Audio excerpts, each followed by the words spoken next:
Welcome back to Sound Opinions from Chicago Public Radio and American Public Media. I'm Jim DeRogatis. My partner is Greg Kot, and we've got a band we're really excited to have here in the studio, Secret Machines. We've been talking about having you guys come up here forever, but it's good to finally have you here. It's great to be here. Quick sketch. Came together in 2000 in Dallas, right? Yes. Yeah. But you guys have lived all over the country making music en route to where you are now. Lived in Chicago for a while, making some recordings here. Your first EP, I think, right? Yeah, we recorded at Clava Studios with Brian Deck. Yeah. And then a killer debut album a couple of years ago for Reprise, gets signed to the major label, Now Here Is Nowhere. And the second album came out a couple months ago. We talked about it on the show when it came out. 10 silver drops. And maybe a good place to start. You guys are on the road, touring. Well, you've been touring nonstop. You're road warriors. But this is a very special tour. Yeah, it is. In the round, like, yes, back in the heyday, right? It's funny. It's actually more of a hexagon. So we're kind of calling it In the Hex. In the It's kind of mistitled. But you're setting up in the middle of the club, not on the stage, so that fans can surround you. Yeah. Where'd this idea come from? We did it a long time ago, a few times when we'd go out to Marfa, Texas. We played a few times at Chinati Foundation out there.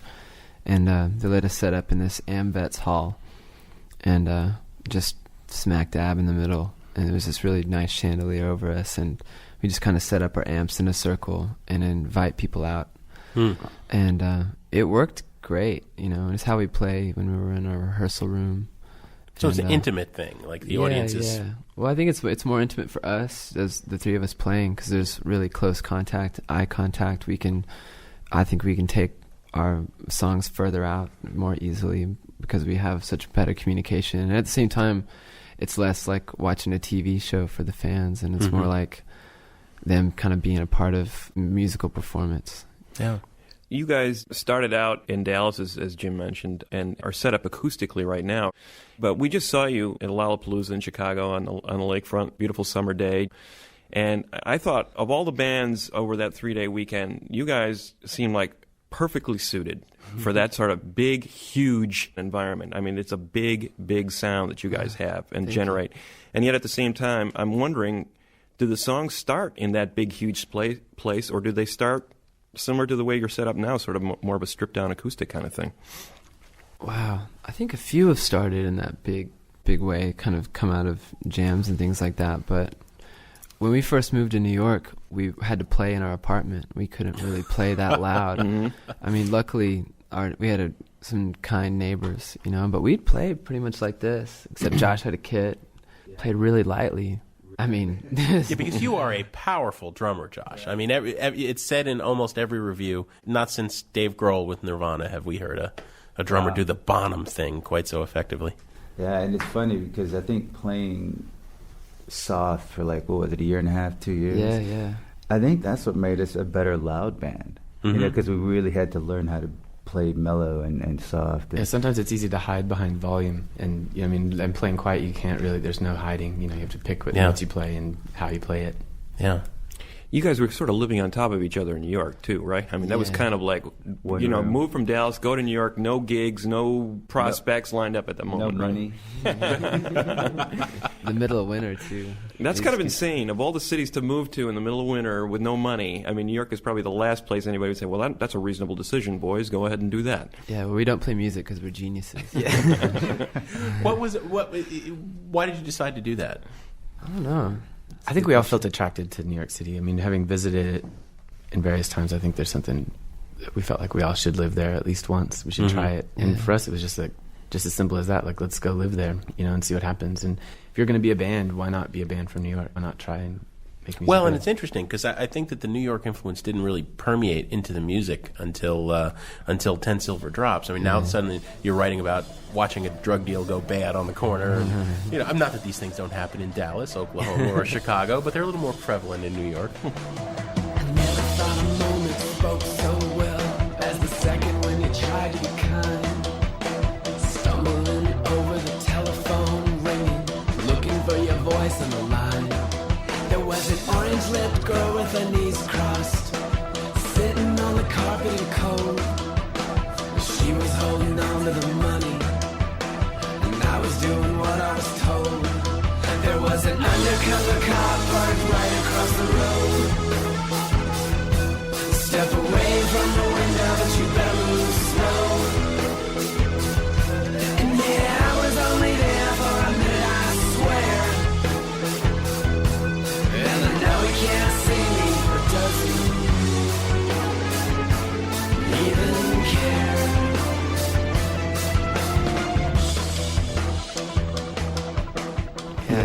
city life. It's hardened us. Yeah. But interesting that when you did move there, I think the whole Strokes mania thing was just starting to pick up steam, and all these other New York bands were starting to surface. Was that, first of all, an attraction at all, and did you guys feel like you fit in with any of that when you did get there? When we first moved, we were really big fans of this band Home. That was like the only New York band we really knew, and like Sonic Youth. And we showed up playing loud, kind of psychedelic music. And everyone's like going, what planet are you guys from? That's really not what's happening right now. Mm-hmm. You know, everyone is... Yeah, we were kind of going against the grain, but not intentionally. It's like... And also, you guys never got those Brooklyn haircuts. No. We couldn't afford a faux hawks. haircut. Remember? I think Yeah, the the first Brooklyn 2 years, faux hawk. we actually, it was like to save money, we just decided not to cut our hair. We made a pact. We were like, don't cut your hair until we get some money. Yeah, it was like all for one for all. Yeah. One of us is going to look, like shaggy hippies, and we all are stuck. Man. Well, you guys are sitting here all set up, ready to play. Can we hear a song? Try a Doldrums, you say? Yeah. All right, here goes nothing.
Baby in her hands, and all the child weighs on her mind.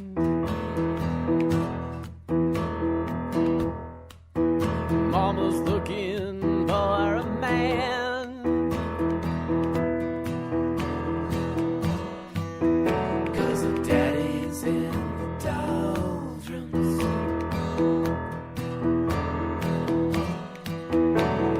Mama wants to dance. Yeah, Daddy's in the doldrums.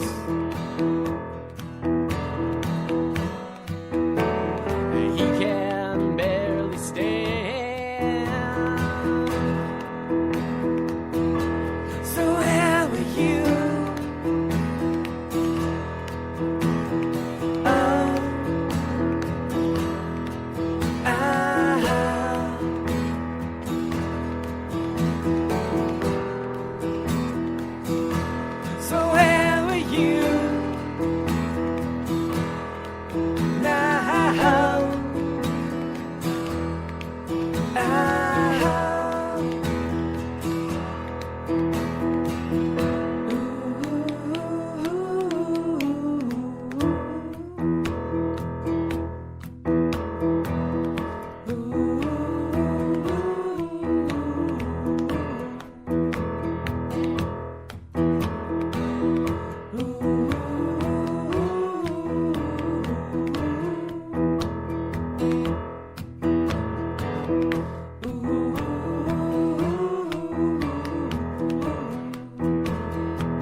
Cold and dark,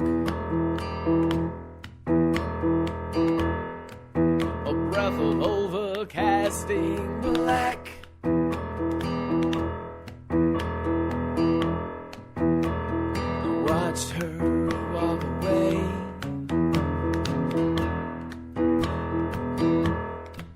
I know she ain't coming back.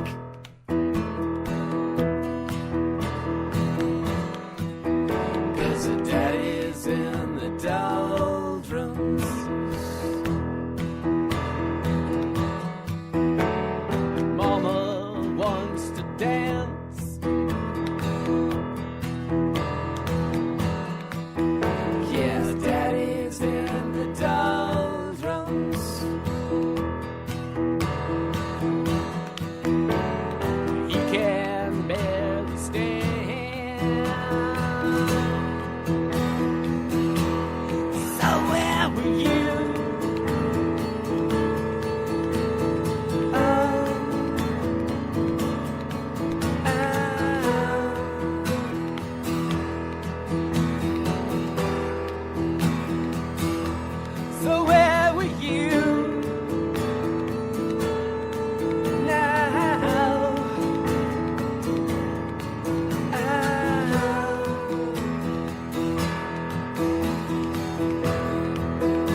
it's an act.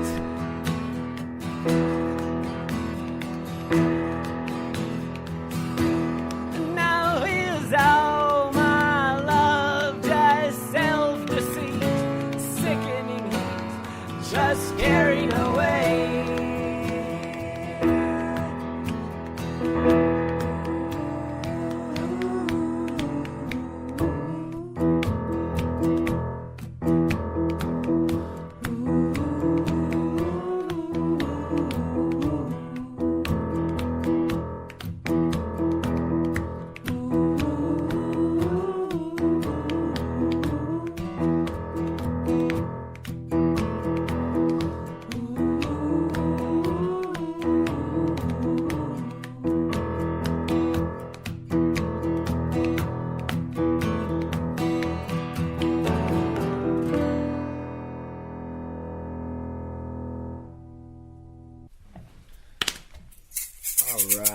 All right. We know that one. We got one down. One down. You're listening to Sound Opinions from Chicago Public Radio and American Public Media. You just heard a rare acoustic performance of Daddy and the Doldrums by our guests, the Secret Machines. We're going to be right back with the band after a short break. They're blowing all the other kids away. Angels stole the show. The roaring sirens singing thunder call. The mother's children home. Blowing all the other kids away. Blowing all the other kids away. Blowing all the other kids away. All in your charm. Blowing all the other kids away. All the other kids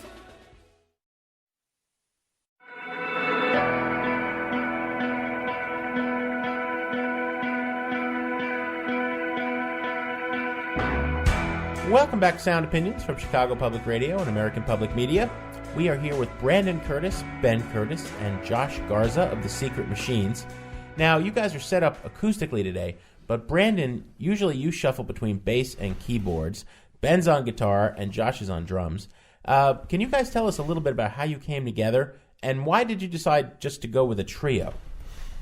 I think it was just we got along with each other and we shared some kind of our interest in music is equally obsessive.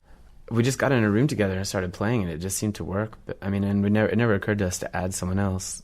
Yeah, it's never occurred to us. Yeah, it's never. Yeah. Well, wasn't the first EP sort of recorded before you kind of really knew what you were going to be doing? I mean, didn't you sort of call up Brian Deck and say, record us? You know, we really haven't played together that much. We actually had a lot of guests on that. I mean, Tim Rutili played some guitar on it, and Ben Mazzarella. Yeah, Ben Mazzarella. Percussion. Yeah, we had that whole The Caliphone guys. Caliphone crew all over that record. I think we booked that session before we started even playing. Yeah. And so we kind of got together and basically wrote that record from start to finish before we even figured out what we were going to do as a band. So you booked the recording session before you'd actually even played a note together. As a band. We're big on on the plan, the 5-year plan. Yeah.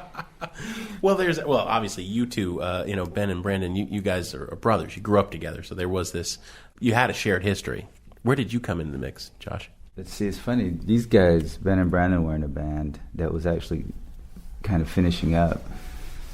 And I was in this other band, and they asked us to open up for their last gig. And I think that was the first time we'd kind of met, because in Dallas, all musicians know of everybody else.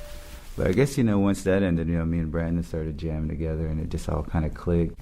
Well, we're going to have you play some songs. Maybe just one more question before we get into the music. As we said, it's a big sound. Secret Machines is a massive sound, and here we're going to have this rare treat of hearing you acoustic. I think that's the thing that makes you guys special, is you strip it away and there is still a song. There's always a song. It's not just pummeling you with these massive drums and these freaky psychedelic sounds. How does the songwriting work in the group? How do the tunes come together?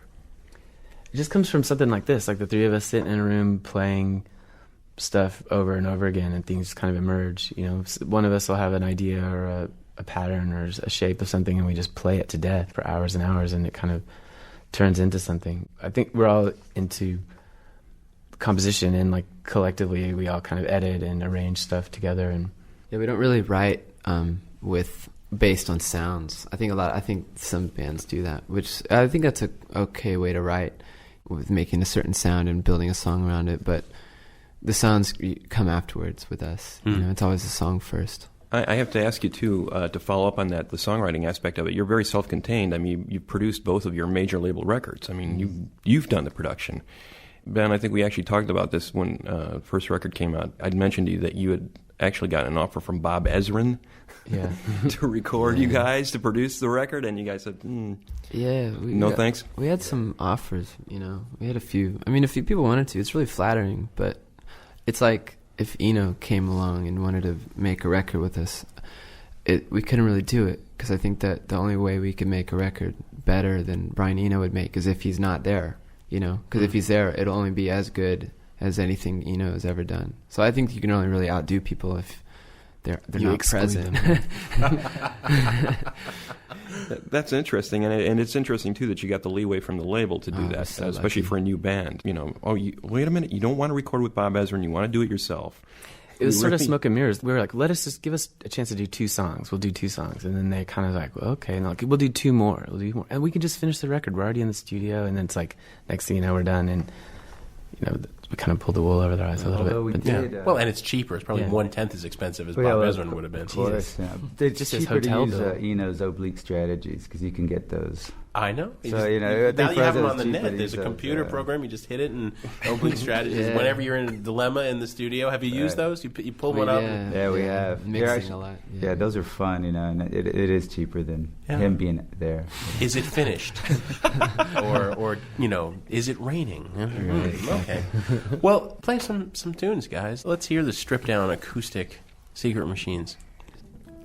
You know Bedhead? Oh You yeah, know Bedhead? Yeah, great band. We were gonna do a Bedhead song. We Part never of the done it before. slowcore movement. Yeah. Right? Which they hated being called. They were slow as though. They were very. They were. I can't believe that they didn't like that. Well, everybody always hates to be pigeonholed. Yeah. Yeah. What's the Bedhead song? Rest of the Day. Cool. Yeah. That sounds great. We never done it before. Let's pay homage. Even better. He just downloaded the lyrics. That's great. Oh, is that the sheet that's on your stand there? Yeah. Well, you know, given that you guys had never even played together when you started your first recording, it was right in keeping. Yeah. Yeah. Spontaneity. Yeah. All right, we're gonna try to play a Bedhead song. All right, let's do it.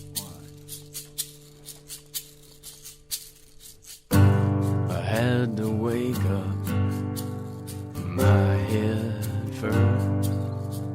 My body had a few more minutes, and my throat was dying of thirst. Of course, I should have known that it would be this way. There was no use ignoring the rest of the day.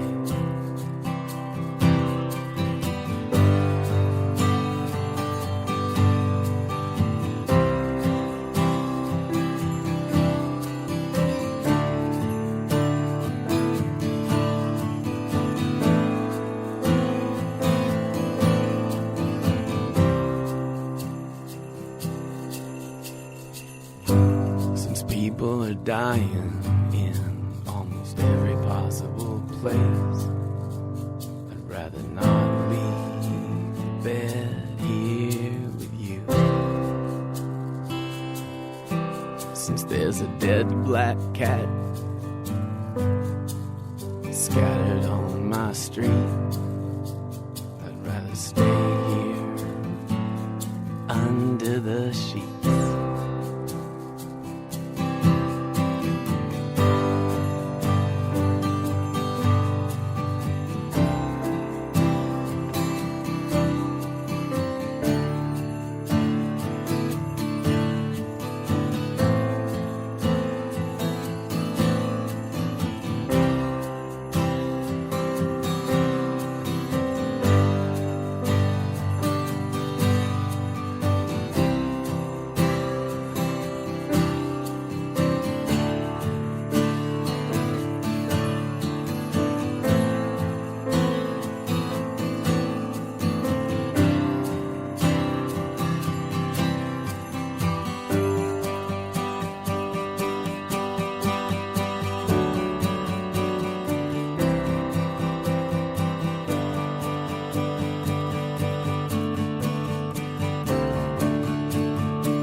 parade outside, the window with no cars, just dead black cats being pulled by horses, blinds over their eyes.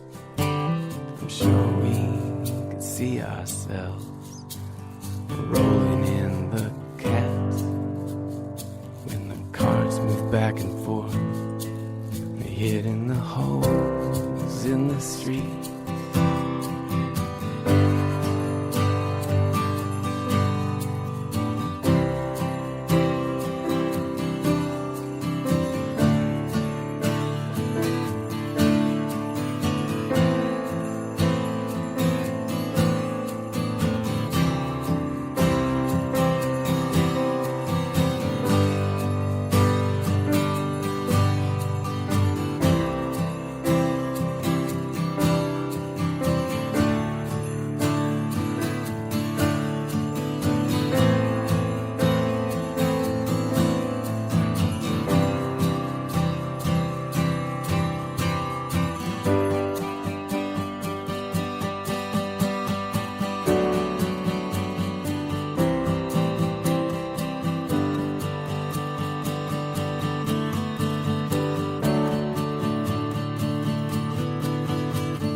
Fitting tribute to Bedhead.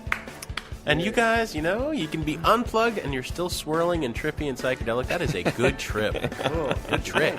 Good trip, too.